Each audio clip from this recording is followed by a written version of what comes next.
பொல்லாத சந்ததியா இருக்கு. என்ன சொல்றாரு? எப்பா, நீங்க தேவனோட போர் செய்யாதபடி ரொம்ப ஜாக்கிரதையா இருப்பா. அப்ப அந்த ரிலிஜன் ஆட்கள் இன்னைக்கும் தேவனோட போர் பண்ணிட்டு இருக்கிறாங்க.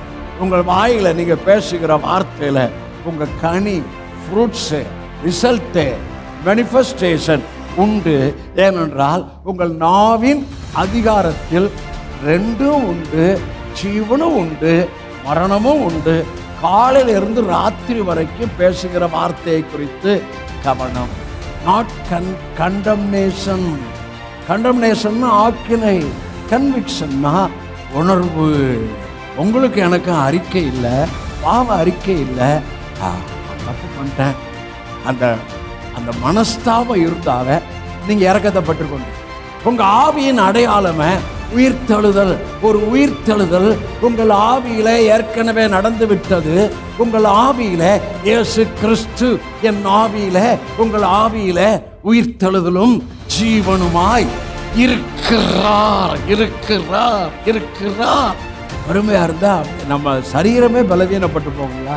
வேத வசனத்தை வாசித்து தியானம் பண்ணாதான் செய்வதெல்லாம் வாய்க்கு மாத்திரம் இல்லை, அவன் தன் வழியை வாய்க்க பண்ணுவான். அவனுக்குள்ள ஒரு நம்பிக்கை இருக்கும், ஒரு சுகம் அவனுக்குள்ள இருந்து கொண்டே இருக்கும்.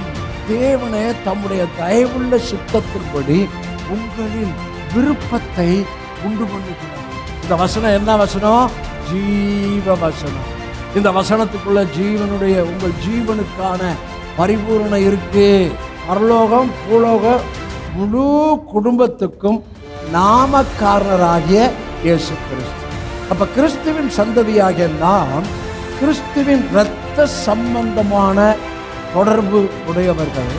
கிறிஸ்துவின் சந்ததியாயிருக்கிற நாம் கிறிஸ்துவனுடைய நாமத்தின் தொடர்பு உடைய குடும்பத்திலே இருக்கிறோம். ரத்தமாக மேற்சட்டத்தில் பூசப்பட்டது, அதுக்குள்ளதான் எகிப்தை விட்டு புறப்பட்டாங்க. ஆகவே பஸ்கா ஆசரிப்புக்குள் அவர்கள் புறப்பட்டபடியால் அவர்கள் பலவீனம் ஒருத்தர் இல்லை, ஒருவருக்கு ஒரு குறை இல்லை. அந்த வடாந்திரத்தில் அவங்க காலு வீங்கலை, வஸ்திரம் பழமையா போகலை. வானத்தின் மன்னாவினால ஒவ்வொரு நாளும் அவர்களை போஷித்து கொண்டு இருந்தார்.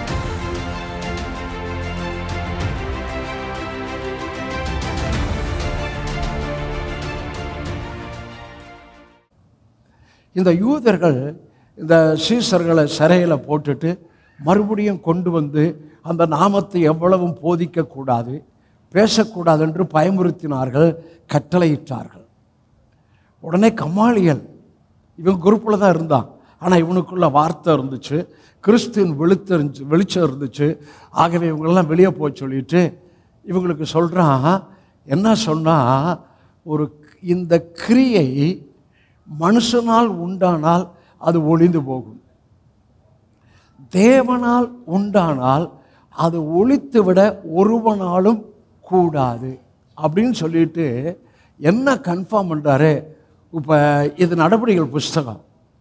அப்போ நடபடிகள் புஸ்தகத்தின் கிரியை ஹோலி ஸ்பிரிட். நடபடிகள் புஸ்தகத்தின் கிரியை யாருன்னு கேட்பேன், ஹோலி ஸ்பிரிட்னு சொல்லணும். நடபடிகள் புஸ்தகத்தின் கிரியை யாரு? ஹோலி ஸ்பிரிட்.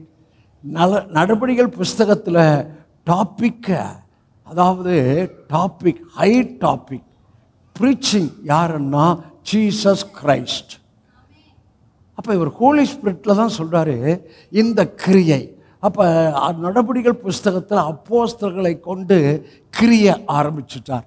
அதனால தான் சொன்னார், பரிசுத்த ஆவியானவர் வர்றதுக்கு முன்னால் நீங்கள் எருசலேமை விட்டு என்ன பண்ணிடாதீங்க, போயிடாதீங்க. உன்னதத்திலிருந்து வரும் பலனால் நீங்கள் தரிப்பிக்கப்படணும். ட்ரெஸ்ஸு உடுத்தப்படுவது போல ஆவியானவரை உடுத்தி கொள்ள வேண்டும் என்று சொன்னார். அப்போ இந்த கிரியை இவங்க கிரியை அல்லப்பா, இது பரிசுத்த ஆவியானுடைய கிரியை. இந்த கிரியை ஒரு மனுஷனால் உண்டானால், இல்லை மாம்சத்துக்கடுத்த காரியத்தில் ஒரு கிரியை உண்டானால் அது தானாகவே ஒளிஞ்சு போகும். ஆகவே உங்களுக்கு என்ன சொல்கிறாரு, எந்த ஒரு கிரியையும் நீங்கள் உங்கள் செல்ஃபில், உங்கள் அறிவில், உங்கள் ஞானத்தில், உங்கள் நாலேஜில், உங்கள் எக்ஸ்பீரியன்ஸில் இயேசு இல்லாத நிலைமையில், வார்த்தை இல்லாத நிலைமையில் நீங்கள் விசுவாசியாக இருந்தாலும் இருக்குமையானால் அது தானாக ஒழிஞ்சு போகும். ஆனால் உங்கள் கிரியை, your beginning from the holy, கர்த்தர் சொன்னாருங்க. ஹலோ, கர்த்தர் சொன்னாருங்க, வார்த்தை கொடுத்தாருங்க. அதில் உங்கள் ஸ்டார்டிங் இருக்குமையானால் அதை ஒழித்து விட எவனாலும் கூடாது, பிசாசாலும் கூடாது. மறுபடியும் சொல்கிறாரு, இந்த லிஸ்ட்டு விபச்சார சந்ததியாக இருக்குது, பொல்லாத சந்ததியாக இருக்குது. என்ன சொல்கிறாரு? எப்பா, நீங்கள் தேவனோட போர் செய்யாதபடி ரொம்ப ஜாக்கிரதையாக இருக்குப்பா. அப்போ அந்த ரிலிஜன் ஆட்கள் இன்றைக்கும் தேவனோட போர் பண்ணிகிட்ருக்கிறாங்க. இவ்வளோ விளக்கி உங்களுக்கு கர்த்தர் பேசிக்கொண்டு இருக்கிறார். ரிலிஜன் பீப்புள் நீங்கள் புரியணும். மறுபடியும் சொல்கிறேன், நீங்கள் பார்க்குற டிவிலேயோ உங்கள் வீட்டில் வர்ற கையில் இருக்கிற ஃபோன்லேயோ ரிலிஜன் ப்ரீச்சர் வர்றாங்க. ஜபம், அந்த ஜபம், இந்த ஜபம். உன் வீட்டு பாதுகாப்பாக அங்கேருந்து ஜபிச்சா வீடு பாதுகாக்கப்படுமா? Never brother. உனக்குள் இருக்கிற வார்த்தை இருந்தால் உன்னை பாதுகாத்து கொள்வாய், வீட்டை பாதுகாத்து கொள்வாய், உன் பிள்ளைகளை பாதுகாத்து கொள்வாய். தேவன் தமக்கு பயப்படுகிறவர்களை சூழ பாளையம் இறங்கி அவர்களை என்ன செய்கிறார்? விடுவிக்கிறார். ஆகவே இவங்க எல்லாம் நீங்கள் ஒழிச்சணும். அது உங்களை டிஸ்டர்ப் பண்ணிக்கிட்டே இருக்கும். நீங்கள் தேவனோட போர் செய்கிறவர்களாய் காணப்படாதபடி ஜாக்கிரதையாக இருக்கு. அப்போ இன்னைக்கு இருக்கவங்க அறியாமையினால இவங்க மனதை பிசாசு குருடாக்கிட்டான். இவங்களுக்கு தெரியல தேவனோட போர் செய்கிறோம் அப்படின்னு தெரியல. இந்த கிரியை ஹோலி ஸ்பிரிட் கிரியை என்றும் அவங்களுக்கு தெரியல. ஐயா, எந்த ஒரு மினிஸ்ட்ரி, எந்த ஒரு ஊழியம், எந்த ஒரு இன்ஸ்பிரேஷன், எந்த ஒரு துவக்கம் from the Holy Spirit with the word of God. கர்த்தர் எனக்கு வார்த்தை தந்தார், திரும்ப தந்துக்கிட்டே இருந்தார். அதை நான் ஆவியில் உறுதிப்படுத்தி அதில் நான் இப்போ மூவ் பண்ணுறேன் அப்படின்னா அங்கே ஹோலி ஸ்பிரிட் கூட இருப்பார். எத்தனை புரிஞ்சுட்டீங்க? ஓகே, இப்போ 2 வார்த்தை. இந்த சந்ததியார் யாருன்னு சொல்லிட்டேன். இந்த சந்ததியார் முதலாவது பொல்லாத சந்ததியார். இந்த சந்ததியார் ரெண்டாவது என்ன சந்ததியார்? வாயத்தர் என்ன பயப்படுறீங்களா? விபச்சாரம் சொல்ல பயப்படுறீங்களா? விபச்சார இந்த சந்ததியார் என்ன சந்ததியார்னு சத்தம் போட்டு இந்த சந்ததியார் விபச்சார சந்ததியார்னு சொல்லணும். இந்த சந்ததியார் என்ன சந்ததியார்? ரெண்டாவது பொல்லாத சந்ததியார். இந்த சந்ததியார் என்ன சந்ததியார்? ஆமென். சரி, இந்த பொல்லாத சந்ததியாரை இங்கே அவங்களுக்கு இதே மத்தேயு 12ஆம் அதிகாரத்தில் ஒரு வார்த்தை சொல்கிறாரு பாருங்க. 12:34 வாசிக்க. விரியன் பாம்பு இவங்களை இப்போ என்ன சொன்னார்? விரியன் பாம்பு குட்டிகளை கொஞ்சம் என் கூட வரணும், வாய் திறந்து கொஞ்சம் சொல்லணும். இவங்களை என்ன சொன்னார்? விரியன் பாம்பு குட்டிகளை என்ன இருக்கும்? விஷம். விரியன் பாம்புனாவே விஷம் தான். அது கட்டு விரியனா விஷம். விஷம்னா கொன்றும். அப்போ கொல்ற பிரசங்கத்தை தான் பண்ணிட்டு இருக்கிறாங்க. விடுதலை பிரசங்கம் அவங்கள்ட்ட இல்லை. அவங்க என்ன அறிவாக நாணமாக பேசினாலும் அது கொல்ற பிரசங்கம். மலையிலேருந்து இறங்கின உடனே 3000 பேர் அவுட்டுங்க. அது கொல்ற பிரசங்கம். அதில் விஷம் இருக்கும், அதில் ஹீலிங் இருக்காது. விரியன் பாம்பு குட்டிகளை நீங்கள் என்ன சொன்னார்? பொல்லாத சந்ததியார். அப்போ இவங்க பொல்லாதவங்க. நீங்கள் பொல்லாதவர்களாக இருக்க நலமானது எப்படி? இவங்களுக்கு நல்லதெல்லாம் பேச தெரியாது. ஏன்னா இருதயத்தின் நிறைவினால் இவங்களுக்கு நல்லது பேச முடியாதுங்க. உங்கள் இருதயத்தில், என் இருதயத்தில், சங்கீதம் 45 என் இருதயம் நல்ல விசேஷத்தினால் என்ன செய்கிறது? பொங்குகிறது. அதான் இயேசு. இவங்க ஆவியில் இயேசுவின் வெளிச்சம் இல்லை. இவங்கள் ஆவியின் துவக்கம் உண்மையாக ரட்சிக்கப்பட்டாங்க, புதிய சிருஷ்டி ஆனாங்க, அழைப்பு வந்துச்சு. ஆனால் 50-60 வருஷத்துக்கு முன்னால் விதைத்த அந்த ரிலிஜன் போதனைகள் இவங்க ஆவியில் இருந்துக்கிட்டு இருக்கு. ஆகவே இவங்கள் இருதயத்தின் நிறைவினால்தான் இன்று வரை சபை மக்களுக்கு பேசிக்கொண்டு இருக்கிறார்கள். நீங்கள் பொல்லாதவர்களாக இருக்க நலமானவைகளை எப்படி அவங்க பேச முடியாது? நீ எப்படி பேசுவ? நீ தான் பொல்லாதவனாச்ச. பொல்லாதவன் நல்லதை பேச முடியுமா? நல்லவன் பொல்லாத பேச முடியுமா? நான் நல்லவன், நான் பொல்லாத பேச முடியாது. பொல்லாதவன் நலமானதை பேச முடியாது. நல்லவன் பொல்லாத பேச முடியாது. பொல்லாதவன் கிறிஸ்துவை பேச முடியாது. நல்லவன் கிறிஸ்துவை தாராளமாக பேசிட்டு இருப்பான். இயேசு நல்லவர், நீங்களும் நல்லவர், நம்ம எல்லாம் நல்லவர். ஹல்லேலூயா. ஏங்க உங்களை பொல்லாத ஆள்னா சொன்னேன், நீங்கள்லாம் நல்லவங்க, நம்மெல்லாம் நல்லவங்க தானே சொல்லிட்டு இருக்கிறேன். வலது பக்கம் நீங்களாம் நல்லவங்கன்னு சொல்லுங்க. நம்மெல்லாம் ரொம்ப ரொம்ப நல்லவங்கன்னு சொல்லுங்க. நம்மெல்லாம் ரொம்ப ரொம்ப நல்ல சபையில் இருக்கிறோன்னு சொல்லுங்க. நல்ல போதகர்கிட்ட இருக்கிறோன்னு சொல்லுங்க. ஆமாம், யாரும் சொன்ன மாதிரியே தெரியல.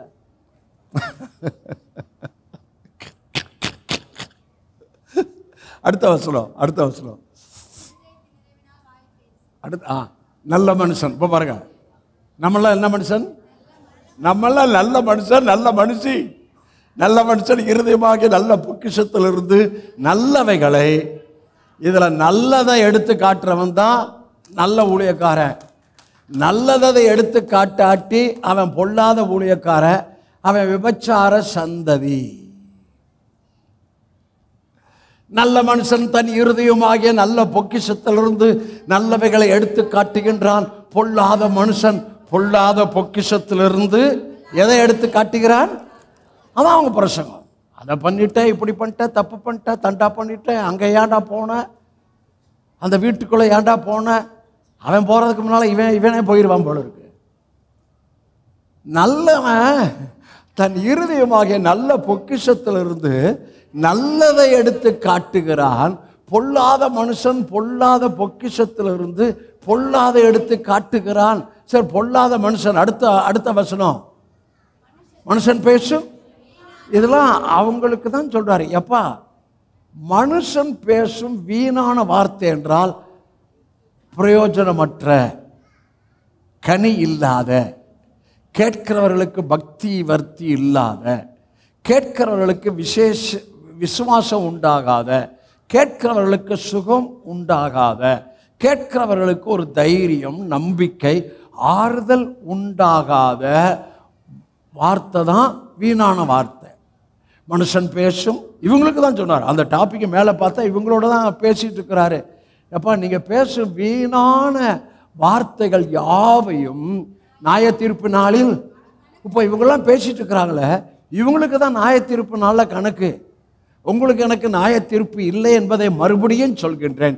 யோவான் சுவிசேஷம் 7ஆம் அதிகாரம், என்னை தள்ளி என்னை ஏற்றுக்கொள்ளாதவனை நியாயம் தீர்க்கிறது ஒன்று இருக்கிறது. நான் சொல்லிய வார்த்தையை கடைசி நாளில் அவனை நமக்கு நியாய தீர்ப்பு இல்லை.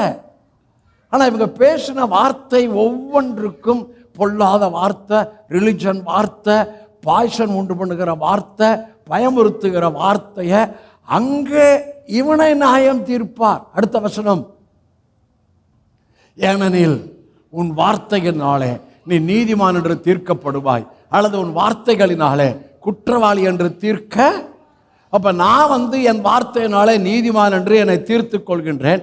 உங்களுக்கு நீங்கள் நீதிமான்பா, நீங்கள் தேவன் நீதிப்பா, நீங்கள் தேவனுடைய பிள்ளைப்பா, நீங்கள் தேவனுடைய சுதந்திரப்பா அப்படின்னு சொல்லி உங்களை பலப்படுத்தி கொண்டே இருக்கின்றேன். ஆகவே என் வார்த்தையினாலே நீதிமான் என்று சொல்லுங்க தீர்க்கப்படுவாய், அல்லது உன் வார்த்தைகளால் குற்றவாளி என்று. அப்போ இவங்க குற்றவாளி என்று பேசி பேசி தங்களையே குற்றவாளிகள் என்று தீர்த்து கொள்கிறார்கள். ஆனால் உங்கள் வாயில் நீங்கள் பேசுகிற வார்த்தையில் உங்களுக்கு தீர்ப்பு உண்டு. உங்கள் வாயில் நீங்கள் பேசுகிற வார்த்தையில் உங்கள் கனி, ஃப்ரூட்ஸு, ரிசல்ட்டு, மேனிஃபெஸ்டேஷன் உண்டு. ஏனென்றால் உங்கள் நாவின் அதிகாரத்தில் ரெண்டும் உண்டு, ஜீவனும் உண்டு, மரணமும் உண்டு. காலையில் இருந்து ராத்திரி வரைக்கும் பேசுகிற வார்த்தையை குறித்து கவனம். ஜீவனை பேசுங்க, ஆசீர்வாதம் பேசுங்க, வார்த்தையை பேசுங்க, வாக்குத்தத்தங்களை பேசுங்க. வீட்டில் கணவன் மனைவி பேசும்போதும், வெளியே அலுவலகத்தில் பேசும்போதும், ஃபோன் தொடர்புல சிலரோடு பேசும்போதும் நீங்கள் பேசுகிற வார்த்தை அவங்களுக்கு பெரிய பலம், அவங்களுக்கு பெரிய தைரியம், அவங்களுக்கு பெரிய விசுவாசத்தை உண்டு பண்ணும்படியாய் நீங்கள் பேச வேண்டும். ஆமென். அப்ப இன்னைக்கு சப்ஜெக்ட் என்ன? விபச்சார சந்ததியா கிறிஸ்துவின். காலையில் எந்திரிக்கும் போது நான் கிறிஸ்துவின் பிள்ளை, அவர் ரத்தத்தில், அவர் நாமத்தில், அவர் வார்த்தையில் நான் தொடர்புடையவன் என்று வாயை திறந்து சொன்னாவே பிசாச படால் படால் படார்னு மிந்தி உங்க பிள்ளைகளை அடிச்சா பாருங்க. அப்படி அடிக்கிறீங்க. மிந்தின்னு தான் சொன்னேன், இப்போ இல்லை. இப்போ யாருமே அடிக்கிறவங்க. எப்பா எங்கள் அப்பா என்ன அடிப்பார். அவர் அப்படி ஆஸ்பத்திரிக்கு போவார் திண்டுக்கல்ல. நான் இப்படி குண்டு விளையாட போயிடுவேன். அவரும் பயங்கரமான ஆள். ஆஸ்பத்திரிக்கு போகிற மாதிரி போய் குண்டு விளையாண்டுட்டு இருப்பேன். காதை பிடிச்சி அடித்து வீட்டுக்கு கொண்டு வருவார். அதான் நியாயப்பிரமாணம். ஏமேன். ஐயா நம்ம ஐயாது I am really proud about saying myself and my congregation, we are Jesus generation. நானும் என் சபையாரும், என் சபையில் இருக்கிற பிள்ளைகள், குழந்தைகள், வாலிபர்கள், வாலிப பிள்ளைகள், என்னோட கிருபையில் அளிக்கப்பட்ட இணைவர்கள், இணைந்த எல்லாரும் நம்ம எல்லாம் இயேசுவின் சந்ததி. ஆமென். அது எனக்கு பெருமையா இருக்கு. இயேசு சந்ததியை பின்னால் பேசுகிறேன், பெருமையாக இருக்குது. இப்போ அதே அப்போ மத்தேயு 12 ரொம்ப சூப்பராக அவங்கள குறித்து இன்னொரு வார்த்தை சொல்கிறாரு. ஒரு சம்பவத்தை சொல்லி, ஒரு ஓமானத்தை சொல்லி சொல்கிறாரு. அதையும் உங்களுக்கு புரிய வைக்கின்றேன். ஓகே. மத்தேயு 12 39 40 41 42 இந்த 4 வசனத்தை வாசிக்க போகிறோம். வாசிங்க. அவர்களுக்கு அவர் பிரதியுத்தரமாக, இந்த பொல்லாத விபச்சார சந்ததியார் அடையாளத்தை தேடுகிறார்கள். ஆனாலும் யோனா தீர்க்கதரிசியின் அடையாளமே அன்றி வேறே அடையாளம் இவர்களுக்கு கொடுக்கப்படுவது இல்லை. யோனா இரவும் பகலும் 3 நாள் பெரிய மீனின் வயிற்றில் இருந்தது போல மனுஷகுமாரனும் இரவும் பகலும் 3 நாள் பூமியின் இருதயத்தில் இருப்பார். யோனாவின் பிரசங்கத்தை கேட்டு நினிவே பட்டணத்தார் மனம் திரும்பினார்கள். இதோ யோனாவிலும் பெரியவர் இங்கே இருக்கிறார். ஆதலால் நியாயத்தீர்ப்பின் நாளில் நினிவே பட்டணத்தார் இந்த சந்ததியாரோடு எழுந்து நின்று இவர்கள் மேல், இப்ப சொன்னார் பாருங்க, இந்த சந்ததியார் மேல நினிவே பட்டணத்தார் பிரசங்கத்தை கட்டு மனம் திரும்பிட்டாங்க. யூதர்களுக்கு என்ன பிரசங்கம் சொல்லப்பட்டுச்சு? யோவான் சொன்னான், மனம் திரும்புங்கள், பரலோக ராஜ்யம் சமீபமாக இருக்கிறது. இயேசு என்ன பிரசங்கித்தார்? மனம் திரும்பி சுவிசேஷத்தை விசுவாசியுங்கள். யூதர்களுக்கு மனம் திரும்புதல் பிரசங்கிக்கப்பட்டது. ராஜா முதல் எல்லாம் மிருகம் எல்லாத்துக்கும், மக்கள் எல்லாருக்கும் ஃபாஸ்டிங் போட்டுட்டு ஒருவேளை அவர் இறங்கினாலும் இறங்குவாருப்பா அப்படின்னு அந்த ராஜாவை பார்த்தாரு. எல்லாரும் அங்கே தன்னை தாழ்த்தினதை பார்த்துட்டாரு. தேவன் இறங்கிட்டார். வாசிக்கிறோம், செய்ய நினைத்த தீங்கை செய்யாதபடி அவர் மனஸ்தாபப்பட்டாராம். ஓ, நம்ம டாடி கேரக்டரை பாருங்கய்யா, நம்முடைய டாடி தன்மையை பாருங்கய்யா. தீங்கு செய்ய நினைச்சாரு, மனம் திரும்பிட்டாங்க. ஐயோ, இவங்க தன்கள் தாழ்த்திட்டாங்க. ஆகவே மனஸ்தாபப்பட்டாராம். இன்னொரு செய்தி ஞாபகத்துக்கு வருது. ஒரு செய்தி கொடுத்தேன், மனஸ்தாபமா பாவ அறிக்கையா? நமக்கு பாவ அறிக்கையெல்லாம் இல்லை, மனஸ்தாபம், கன்விக்ஷன், நாட் கண்டம்னேஷன். கண்டம்னேஷன் ஆக்கினை, கன்விக்ஷன்னா உணர்வு. உங்களுக்கு எனக்கு அறிக்கை இல்லை, பாவ அறிக்கை இல்லை, நான் தப்பு பண்ணிட்டேன். அந்த மனஸ்தாபம் இருந்தாவ நீங்கள் இறக்கத்தை பட்டுக்கொண்டீங்க. ஆனால் தப்பை உணராதபடி தன்னுடைய தப்பை நிலைநிறுத்த பார்ப்பீர்களே ஆனால் உங்களுக்குள்ள ஹோலி ஸ்பிரிட், அந்த கான்சியன்ஸ் இல்லை, உங்கள் இருதயம் கடினப்பட்டிருக்கு. ஆமென். இந்த இயேசு சொன்னார், இவங்க அடையாளத்தை தேடுறாங்க. ஆனால் இவங்களுக்கு ஒரு அடையாளம் என்ன? யோனா மீனின் வயிற்றில் 3 நாள் இருந்தது போல மனுஷகுமாரனும் பூமியின் வயிற்றில் 3 நாள் எழுந்திருப்பார். எதை சொன்னார்? உயிர்த்தெழுதல். நம்ம அடையாளம் என்னன்னு சொல்லுவேன், இயேசுவின் உயிர்த்தெழுதல் சொல்லணும். நம்ம அடையாளம் என்ன? உங்கள் அடையாளங்க. ஏன்னா உங்கள் ஆவிக்குள்ள என்ன ஆவி?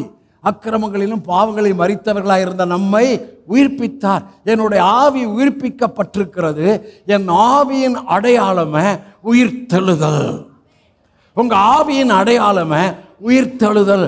ஒரு உயிர்த்தெழுதல் உங்கள் ஆவியில ஏற்கனவே நடந்து விட்டது. உங்கள் ஆவியில இயேசு கிறிஸ்து என் ஆவியில, உங்கள் ஆவியில உயிர்த்தெழுதலும் ஜீவனுமாய் இருக்கிறார் இருக்கிறார் இருக்கிறார். அப்ப சொல்றாரு, எப்ப அவன் மனம் திரும்பிட்டான், ஆனா நீ மனம் திரும்பல. ஆகவே இந்த சந்ததியார் நியாயத்தீர்ப்பின் நாளில் உன்னை குற்றப்படுத்துவானா? ஏண்டா நானே புறஜாதி, நான் மனம் திரும்பிட்டேன், நீ இயேசுவின் பிரசங்கத்தை கேட்டு மனம் திரும்பலைன்னு சொல்லி குற்றப்படுத்துவாங்களாம். இதானே சொன்னார். இந்த சந்ததியாரை இப்போ விலைக்கு சொல்லிட்டு இருக்கிறேன், நீங்கள் நல்லா புரியணும்னு. அடுத்து அடுத்து அடுத்து அடுத்து 42 வாசிக்க. 42 தென் தேசத்து ராஜஸ்திரி பூமியின் எல்லைகள் இருந்து சாலமோனுடைய ஞானத்தை கேட்க வந்தான். இதோ சாலமோனிலும் பெரியவர் இங்கே இருக்கிறார். ஆதலால் நியாயத்தீர்ப்பு நாளில் அந்த ராஜஸ்திரி இந்த சந்ததியாரோடு எழுந்து நின்று இவர்களை, 2 பேருமே புறஜாதி. கவுனிங்க, நினிவே மன்னன், நினிவே புறஜாதி பட்டணம், சேபா ராஜஸ்திரி புறஜாதி மஸ்கட்டு, 2 பேருமே புறஜாதி. புறஜாதி ரட்சிக்கப்பட்டாச்சு. ஆனால் இவங்க சாலமோன் ஞானத்தை கேட்க வந்தா, இவங்க ஞானமாகிய கிறிஸ்து இவங்கள்ட்ட வந்திருக்கிறாரு. சாலமோன் ஞானத்தை கேட்க கிழக்கு தேசத்திலிருந்து தேடி போறா. ஆனால் சாலமோனா ஞானமாகிய கிறிஸ்து இவங்கள்ட்ட வந்துட்டாரு. ஞானமாகிய கிறிஸ்துவை அவங்க புறம்பே தள்ளிட்டாங்க. இவங்களுக்கு தான் சொல்றாரு, எப்பா அந்த சேபா தேசத்து ராஜஸ்திரி நியாயத்தீர்ப்பு நாளில் உன்னை குற்றப்படுத்துவா. ஆமென், ஹல்லேலூயா. அதை விட ரொம்ப பயங்கரம் கீழே வருது, அதை வாசிக்க போகிறோம். ஒரு ஓமானம் சொல்கிறார் பாருங்க. 43 வாசிக்க. 43 போடுமா, வாசிக்க. அசுத்த ஆவி ஒரு மனுஷனை விட்டு புறப்படும் போது வறண்ட இடங்களில் அலைந்து இளைப்பாறுதல் தெரியும் கண்டடையாமல் நான் விட்டு வந்த என் வீட்டுக்கு திரும்பி போவேன் என்று சொல்லி அங்கே வந்து அந்த வீடு வெறுமையாகவும் பெருக்கி ஜோடிக்கப்பட்டதாகவும் இருக்க கண்டு, வாசிங்க, திரும்பி போய் தன்னிலும் பொல்லாத வேறு 7 ஆவிகளை தன்னோட கூட்டி கொண்டு வந்து உட்புகுந்து அங்கே குடியிருக்கும். அப்பொழுது அந்த மனுஷனுடைய முன்னிலைமையிலும் அவன் பின்னலைமையிலும் அதிக கேடுள்ளதாயிருக்கும். அப்படியே இந்த பொல்லாத சந்ததியாருக்கும் சம்பவிக்கும். என்ன சம்பவிக்குமா? ஒரு ஓமானத்தை சொன்னார். 2 பேர் வாங்க பதில், 2 பேர் வாங்க, 2 பேர் வாங்க. இவர் லூக்கா, லூக்கா தான் அடிக்கடி மாட்டிக்கிறார். இவர்கிட்ட தப்பா எடுத்துக்காங்க, இவர்கிட்ட அசுத்தாவி, இவர் அசுத்தாவி லூக்கா. ஆனால் என்ன ஆச்சுன்னா, இந்த அசுத்தாவி என்ன ஆச்சு, அப்படியே போயிட்டு வாங்க பதில், அப்படியே ஒரு சுத்த, இது உங்களே இல்லை, இங்கே இருங்க, அப்படியே போயிட்டு வாங்க, அப்படியே போயிட்டு வாங்க, அப்படி கூட போயிட்டு வாங்க, இப்படி போயிட்டு வாங்க, கீழே போயிட்டு. இது என்ன பண்ணுது, இவரை விட்டு போனோன்னா அங்கே அலையுது, இங்கே அலையுது, ரெஸ்ட் இல்லாமல் அங்கே ஓடுது, இங்கே ஓடுது, யாருக்குள்ளே பார்க்கலாம் அப்படின்னு போயிட்டே வருது. மறுபடியும் இவன் பக்கத்தில் வந்து இவரை பார்த்தா உள்ள ஒன்றுமே இல்லை, வெறுமையாக இருக்குது, சோடிக்கப்பட்டு வெறுமையாக இருக்குது. பார்த்துச்சான், அடாடா அப்படின்னு மறுபடியும் போங்க. 7 பேரை கூப்பிட்டு வர முடியாது. இவர் போய் இவரோட 7 ஆவிகளை கூட்டிட்டு போய் போங்க போங்க வாங்க, ஆமாம் இப்படி வாங்க. இவருக்குள்ள 8 ஆவி உள்ள போயிருச்சான். கையை தட்டுங்க, புரிஞ்சா? அவங்களுக்கு தான் சொன்னார், எங்க போலாம் பதார், அவங்களுக்கு தான் சொன்னார். அப்படி இந்த பொல்லாத சந்ததியாருக்கும். அப்ப என்ன சொன்னாரு, நீ வெறுமையா இருக்கப்பா, உன்ட்ட நான் இல்லை, கிரேஸ் இல்லை, என் அன்பு இல்லை, நெருளிச்சல்ல இருக்கிற, சரீரத்துக்கு அடுத்த போதனையில் இருக்கிற, நீ வெறுமை. ஆகவே உனக்கு என்ன சம்பவிக்க போகுது? வெறுமையா இருக்கிறது தெரியல உங்களுக்கு. இது போய் 7 ஆவிகளை கூட்டு வந்து உள்ள புகுந்துச்சான். அவன் முன்னிலைமையிலும் பின்னிலைமை என்ன ஆகி போச்சு? நம்மளும் கொஞ்சம் வெறுமையா இல்லாதபடி நான் பயமுறுத்தல.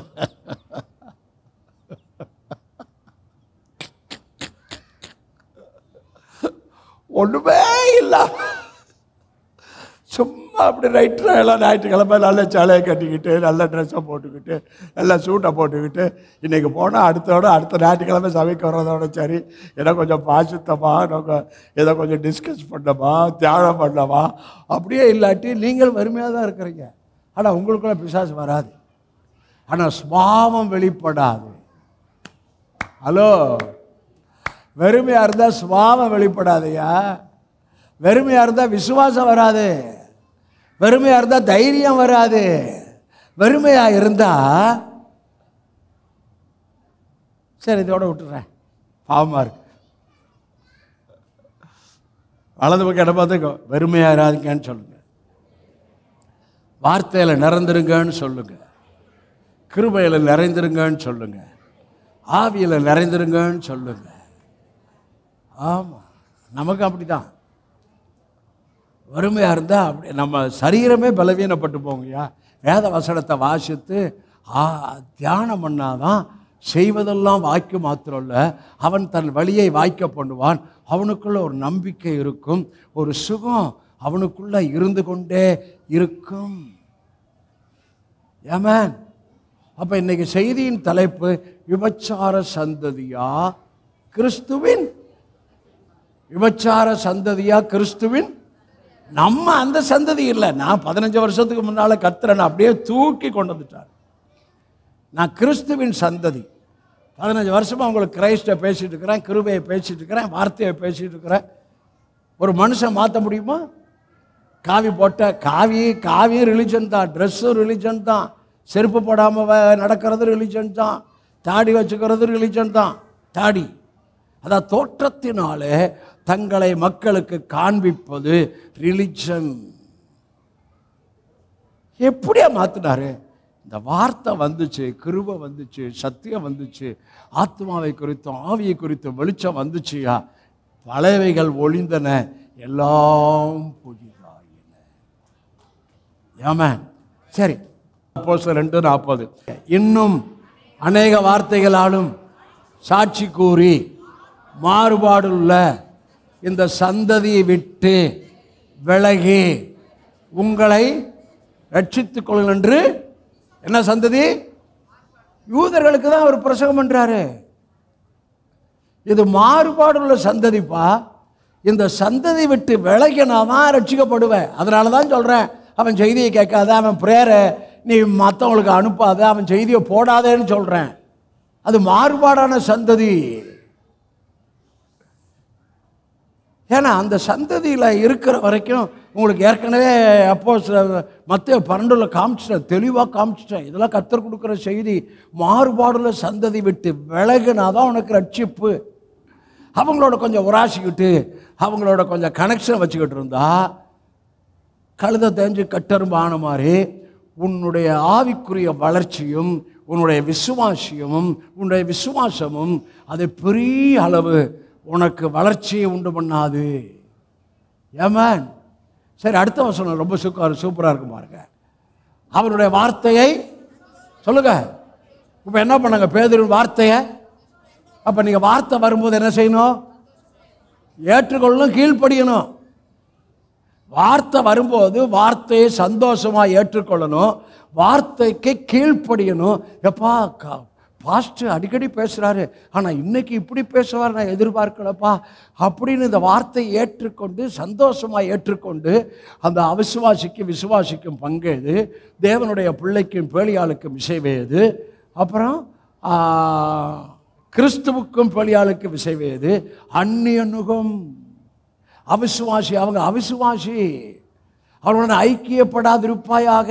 மாறுபாடுள்ள சந்ததியை விட்டு விலகி ரட்சித்துக் கொள்ளும். கர்த்தர் பேசுகிறார், தெளிவாக பேசுகிறார்.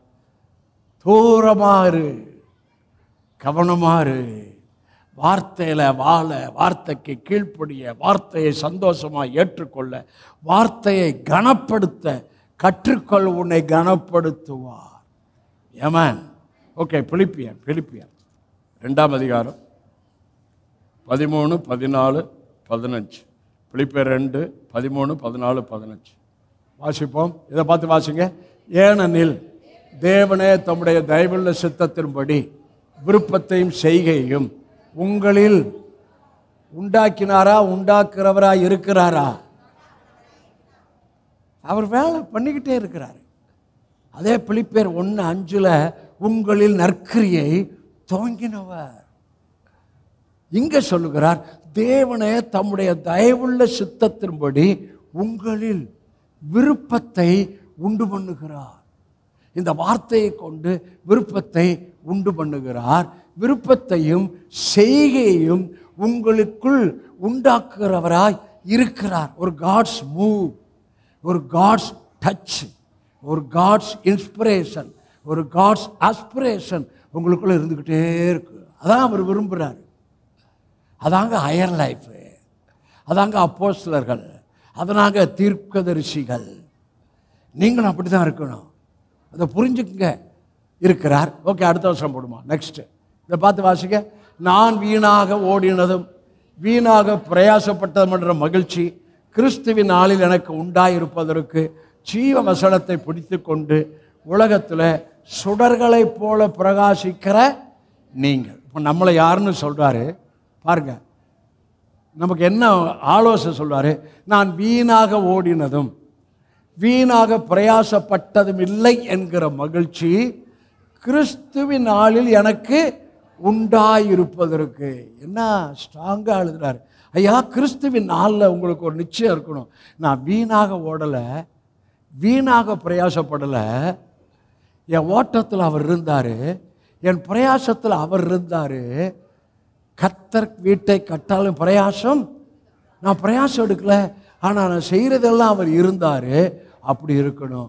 நான் வீணாக ஓடினதும் வீணாய் பிரயாசப்பட்ட மகிழ்ச்சி கிறிஸ்துவின் நாளில் எனக்கு உண்டாயிருப்பதற்கு ஜீவ வசனத்தை பிடித்து கொண்டு உலகத்தில் சுடர்களை போல பிரகாசிக்கிற நீங்கள். என்ன சொல்றாரு?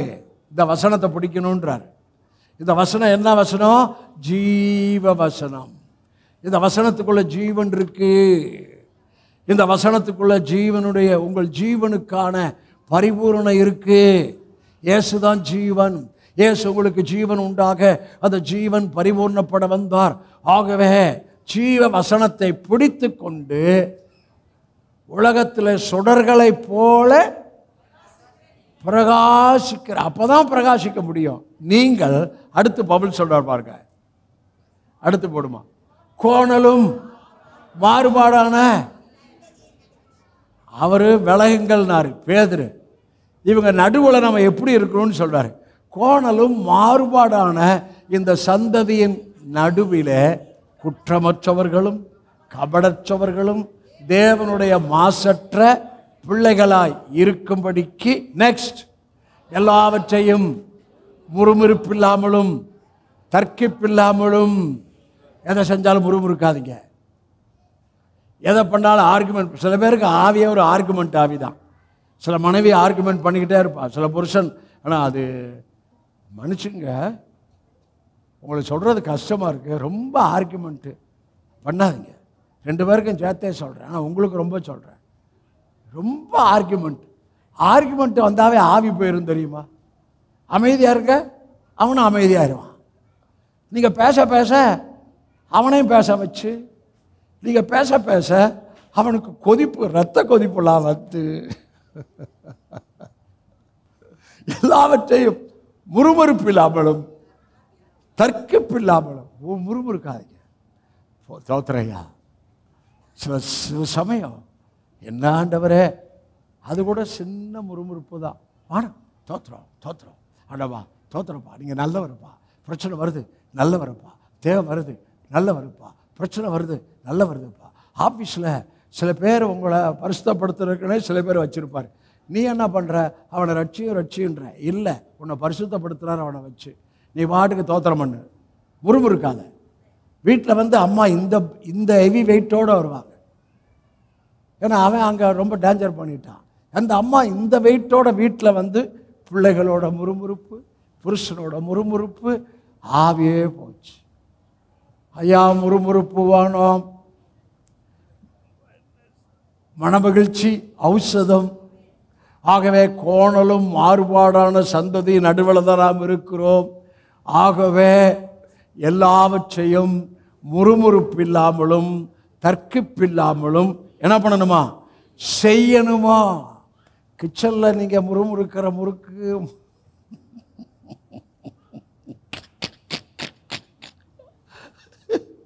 கிச்சனில் நீங்கள் முறுமுறுக்கிற முறுப்பு மறுபடியும் முறுமுறுப்பு. அவன் வேலைக்கு போயிட்டான், நீ கிச்சனில் முறுமுறுத்துட்டு இருக்கிற. யாரோ கிச்சனில் ரொம்ப முறுமுறுப்பின் ஆவியோட ரொம்ப இருக்கிறீங்க. இயேசுவின் நாமத்தில் அது முறுமுறுப்பின் ஆவி இயேசுவின் நாமத்தில் போ.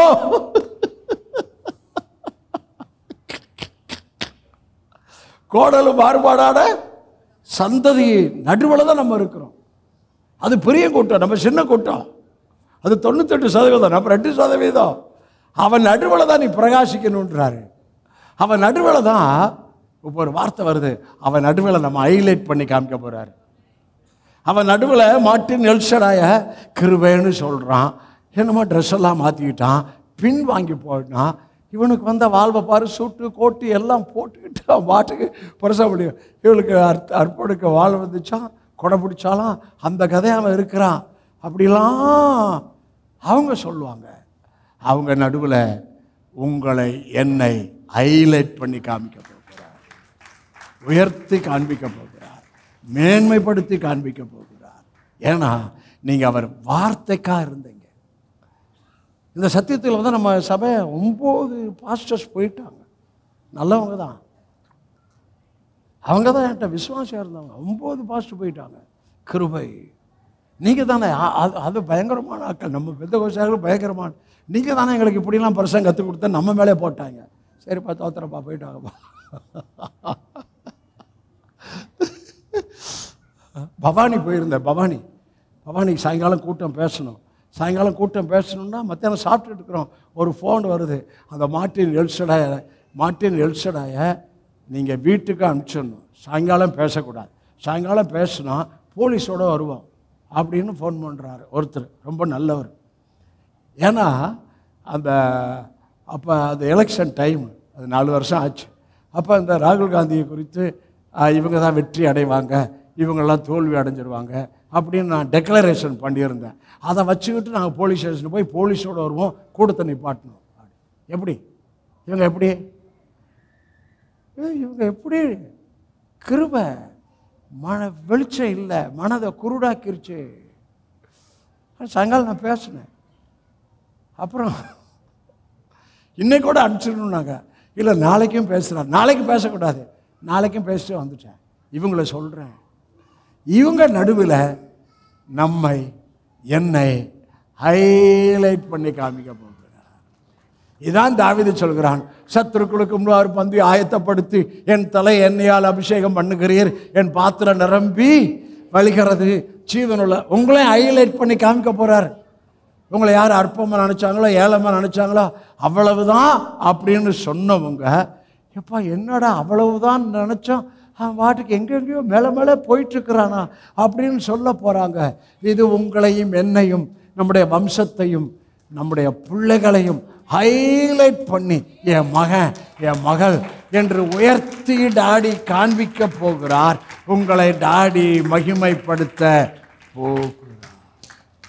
ஆமென். ஓகே, செய்தியின் தலைப்பு விபச்சார சந்ததியா கிறிஸ்துவின் சந்ததி?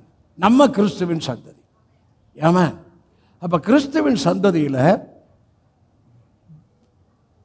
இரத்த சம்பந்தமான உறவை தொடர்பை நாம் உடையவர்கள். நான் சொல்கிறேன், சொல்லுங்க, கிறிஸ்துவின் சந்ததியிலே நாங்கள் எல்லாரும் இரத்த சம்பந்தமான உறவை, தொடர்பை உடையவர்கள்.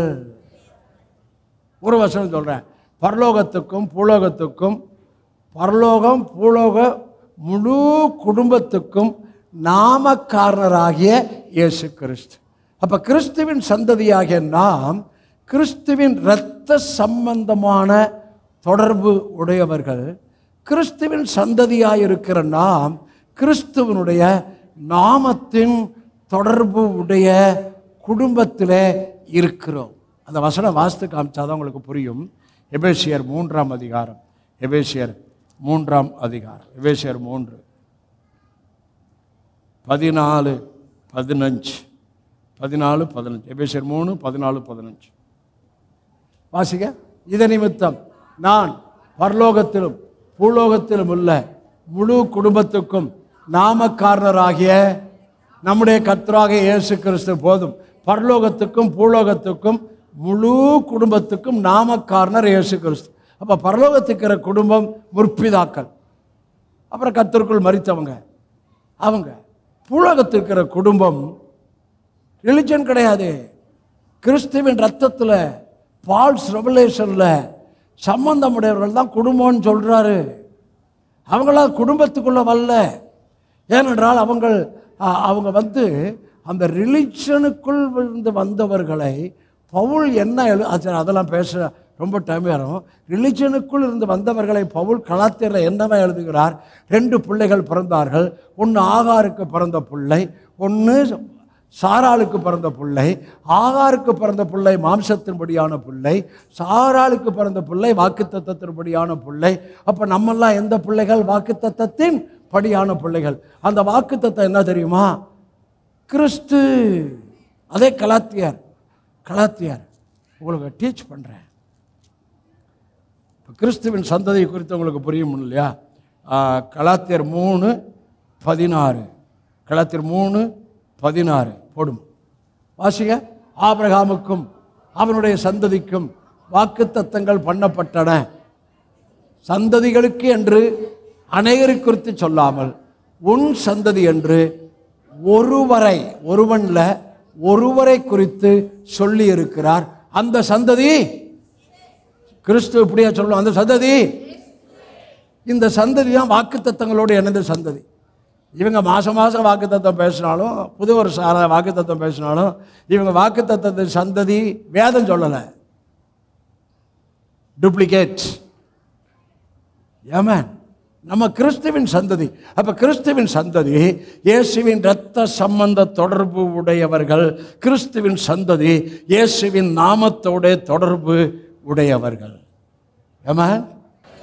நாங்கள் எல்லாரும் இயேசுவின் இரத்த சம்பந்தத்துக்குள் இருக்கிறோம். கிறிஸ்துவின் சந்ததியாகிய நாங்கள் இயேசுவின் நாமத்தின் தொடர்போடு இருக்கிறோம். அவங்களுக்கு இல்லை. கம்யூனின் எடுக்கலாம். கம்யூனின் எடுக்கிறப்ப கூட என்ன சொல்லுவாங்க? தகுதியாக எடுக்கணும், சோதிச்சு அறிந்து இருக்கணும். தகுதி இல்லாட்டி எடுக்காத, எடுத்தால் உனக்கு நல்லா வரும் அப்படின்னு தான் இன்றைக்கி வரும். நானும் அன்றைக்கு காலம் சொன்னேன். நான் அந்த காலத்தில் அந்த பழைய சபையில் ஒருத்தர் தூக்கியே விட்டுட்டேன். இன்றைக்கி நினச்சா கூட எனக்கு சிரிப்பார். ஏன்னா ரிலிஜன் போங்க பெதர் அப்படின்ட்டு. அப்படிதான் அந்த சந்ததி இருக்குது. அது பொல்லாத சந்ததி, அது விபச்சார சந்ததி, அது மாறுபாடான சந்ததி, அது கோணலான சந்ததி. கோணிக்கிட்டு இருக்கோம் கோணலான சந்ததி. ஹல்லேலூயா. ஆனால் நம்ம அவர் இரத்த சம்பந்தம், அவர் நாமத்தின் சம்பந்தத்தில் கிறிஸ்துவின் சந்ததியாக நீங்களும் நானும் இருக்கிறோம். ஓகே. எபேசியர் 5ஆம் அதிகாரம், எபேசியர் 5ஆம் அதிகாரம் 30ஆம் வசனம். சத்தியத்தை மட்டும் சொல்கிறேன், 30 வெளிச்சத்தை மட்டும் சொல்கிறேன். போடுமா 30 வாசிங்க. நாம் அவருடைய சரீரத்தின் அவயவங்களாயும் அவருடைய மாம்சத்துக்கும் அவருடைய எலும்புகளுக்கும். கிறிஸ்துவின் சந்ததி ஸ்லாக்கியா நாம் பிளஸட் பணிகள் சபையராகிய நாம் அவருடைய சரீரத்தின் ரெவலேஷன். ஒருத்தர் கை, ஒருத்தர் கால், ஒருத்தர் கண்ணு, ஒருத்தர் மூக்கு, ஒருத்தர் முடி, ஒருத்தர் தலை, ஒருத்தர் எலும்பு, ஒருத்தர் இருதயம், ஒருத்தர் கிட்னி, ஒருத்தர் லிவரு. நாம் அவருடைய சரீரத்தின் அவயவங்களாயும் அவருடைய மாம்சத்துக்கும் அவருடைய எலும்புகளுக்கும் என்னவா இருக்கிறோம்? உரியவர்களாயிருக்கிறோம். உரியவர்கள். அது எனக்கு சொந்தம். ஏங்க உங்க வீட்டுக்காரர் உங்களுக்கு தானே உரியவர். சரி, உங்க மனைவி உங்களுக்கு தானே உரியவங்க. இயேசு எனக்குரியவர், நான் அவருக்குரியவர். ஹல்லேலூயா. சொல்லுங்க, இயேசு எனக்குரியவர், நான் அவருக்கு உரியவர். ஆகவே சபையானது கிறிஸ்துவானவர் சபையை போஷித்து காப்பாற்றுகிறார். நான் இயேசுவுடைய இரத்த சம்பந்தத்தில், நாமத்தின் சம்பந்தத்தில் இருக்கிறேன். அவருடைய உறவுக்குள்ளே, அவர் இரத்தத்துக்குள்ளே, எலும்புக்குள்ளே இருக்கிறேன். ஆகவே கிறிஸ்துவனுடையது எல்லாம் என்னுடையது. கிறிஸ்துவிட்ட வியாதி இல்லைங்க. ஆபிரகாமுக்கு வியாதி இல்லை, ஈசாக்குக்கு வியாதி இல்லை, யாக்கோபுக்கு வியாதி இல்லை. அவங்களுக்கு வியாதியை அட்ரஸே காண, வியாதி அட்ரஸே இல்லை. இயேசுவின் நாமத்தில் வியாதி அட்ரஸ் இனிமேல் உங்கள் வீட்டுக்கு வரவே கூடாது. நமக்கும் வியாதிக்கும் ரொம்ப தூரம். நம்ம ஆரோக்கியம், கிறிஸ்துவின் ஆரோக்கியம், கிறிஸ்துவின் சுகம், கிறிஸ்துவின் பலன், கிறிஸ்துவின் வாழ வயது. நம்மில் பலவீனன் ஒருவனும் இல்லை. இதெல்லாம் கிறிஸ்துவோடு சம்பந்தப்பட்டது. நமக்கு ஒருவருக்கு ஒரு குறை இல்லை. ஏன் சொல்றேன்னா, எகிப்தை விட்டு எப்படி புறப்பட்டாங்க? பஸ்காவை ஆசரித்து ரத்தமாக மேற்சட்டத்தில் பூசப்பட்டது, அதுக்குள்ளதான் எகிப்தை விட்டு புறப்பட்டாங்க. ஆகவே பஸ்கா ஆசரிப்புக்குள் அவர்கள் புறப்பட்டபடியால் அவர்கள் பலவீனன் ஒருத்தர் இல்லை, ஒருவருக்கு ஒரு குறை இல்லை. அந்த வனாந்திரத்தில் அவங்க காலு வீங்கலை, வஸ்திரம் பழமையா போகலை. வானத்தின் மன்னாவினால ஒவ்வொரு நாளும் அவர்களை போஷித்து கொண்டு இருந்தார். கண்மலை இந்த தண்ணீரை புறப்பட பண்ணினார். பஸ்காவுக்குள்ள அவர்கள் பொன்னோட வெள்ளியோட புறப்பட பண்ணினார். பஸ்கா என்றால் இயேசு. அப்போ இந்த இயேசுக்குள்ள அவங்களுக்கு உள்ளதெல்லாம் உங்களுக்கு உரியதாய் இருக்கிறது.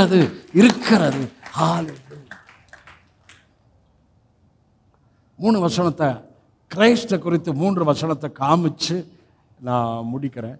முதலாவது நடபடிகள் புஸ்தகம், நடபடிகள் 11ஆம் அதிகாரம் 26. நடபடிகள் 11:26 ஆசிங்க. அவர்கள் 1 வருஷ காலமாய் சபையோடே கூடியிருந்து அநேக ஜனங்களுக்கு உபதேசம் பண்ணினார்கள்.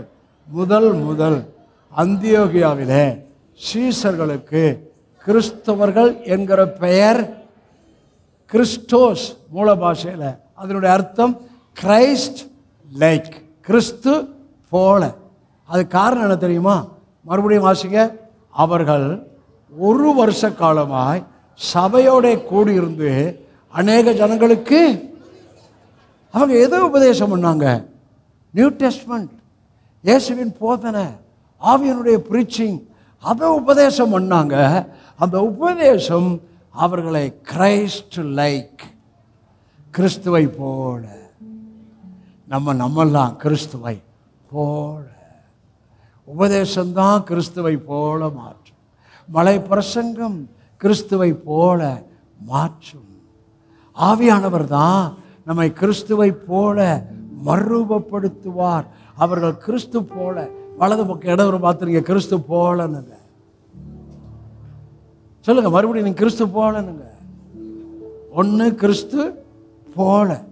2வது 2 கொரிந்தியர்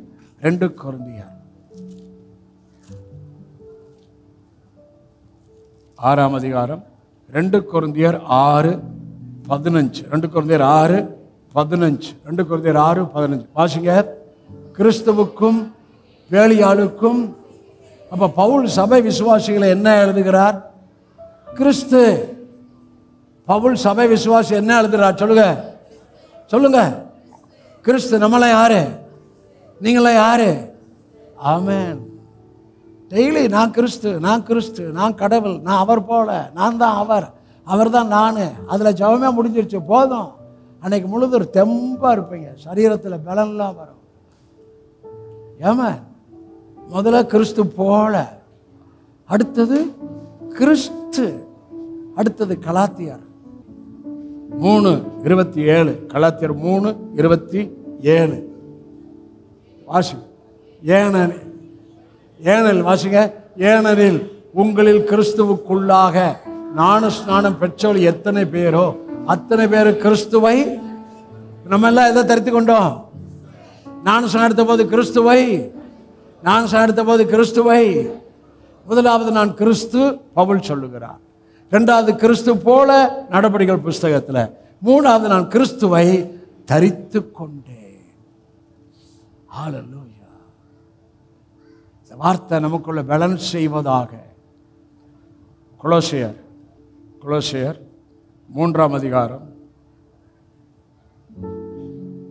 10-11. கொலோசியர் 3:10-11 வாசிங்க. தன்னை சிருஷ்டித்தவருடைய சாயலுக்கு ஒப்பாய் பூரண அறிவடையும்படி புதிதாக்கப்பட்ட புதிய மனுஷனை. யாரை தரித்து கொண்டோம்? புதிய மனுஷனை தரித்து கொண்டோம். அடுத்து அந்த புதிய மனுஷனுக்குள் வாசிங்க. கிரேக்கன் என்றும் யூதன் என்றும் இல்லை, விருத்த சேதனம் உள்ளவன் என்றும் விருத்த சேதனம் இல்லாதவன் என்றும் இல்லை, புறஜாதியான் என்றும் புரதேசத்தார் என்றும் இல்லை, அடிமை என்றும் சியாதியனும் என்றும் இல்லை, கிறிஸ்துவே எல்லாரிலும். கிறிஸ்து நம்ம எல்லாரிலும். கிறிஸ்து நம்ம எல்லாரிலும் ஜீவனாய் இருக்கிறார். சொல்லு. ஜீவனாய், ஒளியாய், பலனாய், ஆரோக்கியமாய், சுகமாய், செழிப்பாய், ஆஸ்தியாய், ஐஸ்வர்யமாய் இருக்கிறார். எல்லாரும் எல்லாமா இருக்கிறார். எனக்குள்ள கிறிஸ்துவுக்குள்ள எனக்கு எல்லாம் இருக்கு. ஆமென். அதே கொலோசியர் 3:16. கொலோசியர் 3:16. கொலோசியர் 3:16 வாசிங்க. கிறிஸ்துவின் வசனம் உங்களுக்கு உள்ளே சகல ஞானத்தோடும் இருப்பதா. வலது பக்கம் இடது பார்த்து கிறிஸ்துவின் வசனம் உங்களுக்குள்ள சகல ஞானத்தோடும். கிறிஸ்துவின் வசனம், கிறிஸ்துவின் வசனம் உங்களுக்குள்ள பரிபூர்ணமா வாசமா இருப்பதாக. கிறிஸ்து பேசிட்டு இருக்கிறேன். கிறிஸ்துவின் சந்ததியை எடுத்து காமிச்சிட்டு இருக்கிறேன். ஏமன். கடைசியா கடைசியில் அந்த காலத்தில் எப்படி தான் கடைசினா இன்னும் எவ்வளோ நேரம் போகும் தெரியாது. நான் டைம் கரெக்டாக பேசிட்டு இருக்கிறேன். பிலிப்பியர். ஏங்க உங்களுக்கு ஆகாரம் கொடுத்து அனுப்பணும்ல, சும்மாவா கர்த்தர்களை அபிஷேகம் பண்ணிக்கிறாரு? பிலிப்பியர் 3:1. பிலிப்பியர் 3:1. சரி வாசிங்க. வேலுமின் சகோதரரே, கிறிஸ்துவுக்குள். கர்த்தர்னா கிறிஸ்து, கிறிஸ்துனா கர்த்தர். வேலுமின் சகோதரே கிறிஸ்துவுக்குள். வலது பக்கம் எழுது. கிறிஸ்துவுக்குள் சந்தோஷப்படுங்க. கிறிஸ்துவுக்குள் சந்தோஷப்படுங்க. சந்தோஷப்படுகிறது வேற. இன்னொரு வசனத்தை காமிக்கிறேன். பிலிப்பியர் 4:4. பிலிப்பியர் 4:4 வாசிங்க. கர்த்தருக்குள் எப்போதும். அப்படிங்களா? அங்க சொல்றாரு எப்பா கிறிஸ்துவுக்குள் சந்தோஷப்படு. மறுபடியும் விட மாட்டாரு விசுவாசிகளை. எப்பா கிறிஸ்துவுக்குள்ள எப்போது சந்தோஷமா இருங்க. சந்தோஷமா இருங்க. சொல்லுங்க. கிறிஸ்துவுக்குள் சந்தோஷமா இருங்க. கிறிஸ்துவுக்குள் சந்தோஷமா இருங்க. சபையாரே, கிறிஸ்துவுக்குள் சந்தோஷமா இருங்க. ஒன்றுக்கு கவலைப்படாதீங்க. ஒன்றை குறித்தும் நீங்கள் தேவன்கிட்ட சொல்லிட்டு ரிலாக்ஸாக இருங்க. நீங்கள் ஒன்றுக்கும் கவலைப்படாமல் எல்லாவற்றை குறித்த உங்கள் விண்ணப்பங்களை, வேண்டுதலை, விசுவாசிக்கிற காரியத்தை தேவனுக்கு தெரியப்படுத்தி சமாதானத்தோடு இருங்க. உங்களுக்கு அற்புதம் நடக்கும். சரி, ஊழியக்காரனை காமிக்கிறேன். ஊழியக்காரன் எப்படி இருக்கணும்? அப்படிதான் நான் இருக்கிறேன். கலாத்தியர் மன்னிக்கணும், 2 கொரிந்தியர் 1:24. எல்லாரும் எந்திரிச்சு சொல்லுங்க. 2 கொரிந்தியர் 1:24. எல்லாம் சத்தம் போட்டு வாசிக்க போறோம். வாசிங்க. உங்கள் விசுவாசத்திற்கு நாங்கள் அதிகாரிகளாய் இராமல் உங்கள் சந்தோஷத்துக்கு சகாயராய் இருக்கிறோம். விசுவாசத்தினாலே ஒரு ஊழியக்காரன் சபை மக்களுக்கு அதிகாரியா இருக்கக்கூடாது, அப்பாவா இருக்கணும். ஒரு ஊழியக்காரன் சபை மக்களுக்கு அதிகாரியா குச்சியோட இருக்கக்கூடாது, அப்பாவா இருக்கணும். உங்கள் விசுவாசத்துக்கு நாங்கள் அதிகாரிகளாய் இராமல் உங்கள் சந்தோஷத்திற்கு சகாயனா உதவி, உங்கள் சந்தோஷத்துக்கு நாங்கள் உதவி செய்கிறோம். அதான் ஊழியக்காரன். அப்படிப்பட்ட சபையில் தான் இருக்கிறீங்க, அப்பேற்பட்ட ஊழியக்காரன்ட்ட தான் இருக்கிறீங்க. நம்ம பொல்லாத சந்ததி அல்ல, மாறுபாடான சந்ததி அல்ல, விபச்சார சந்ததி அல்ல. நம்ம கிறிஸ்துவின் சந்ததி. நம்ம கிறிஸ்துவின்